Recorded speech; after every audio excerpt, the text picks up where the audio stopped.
আজকে নিয়ে আসলাম খুব সহজে চিকেন রোস্ট রান্নার রেসিপি। প্রথমে কড়াইয়ে তেল দিলাম, তেলের মধ্যে হালকা লবণ দিয়ে মাংসের পিসগুলো ভেজে নিব। ভালো করে ভেজে নিয়ে ভালো করে ভাজা হয়ে গেলে উঠিয়ে নিব। সেই তেলের ভিতরেই দিয়ে দিব পেঁয়াজের বেরেস্তা করে নিব। পেঁয়াজের বেরেস্তা করে উঠিয়ে নিব। পেঁয়াজের বেরেস্তাগুলো রেখে দিব। তেলের ভিতর দিয়ে দেব তেজপাতা, এলাচ, দারচিনি, রোস্টের মশলা, একটু কষিয়ে নিব। দিয়ে দিলাম একটু লবণ, হলুদের, ঝালের গুঁড়া, ধনের গুঁড়া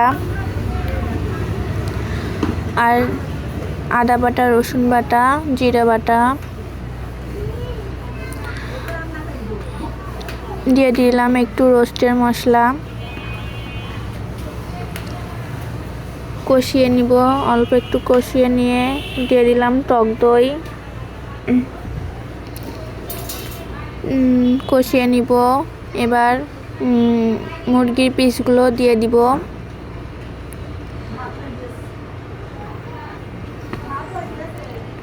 একটু নাড়াচাড়া করে একটু পানি দিয়ে একটু রান্না করে নিব। দিয়ে দিলাম কয়টা কাঁচামরিচ দিলে ফ্লেভারটা খুব সুন্দর আসে।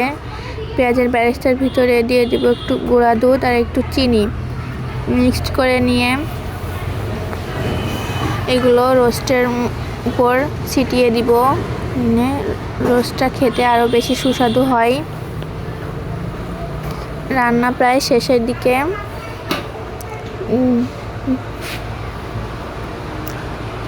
খুব সাধারণভাবে আজকে রোস্টটা রান্না করলাম।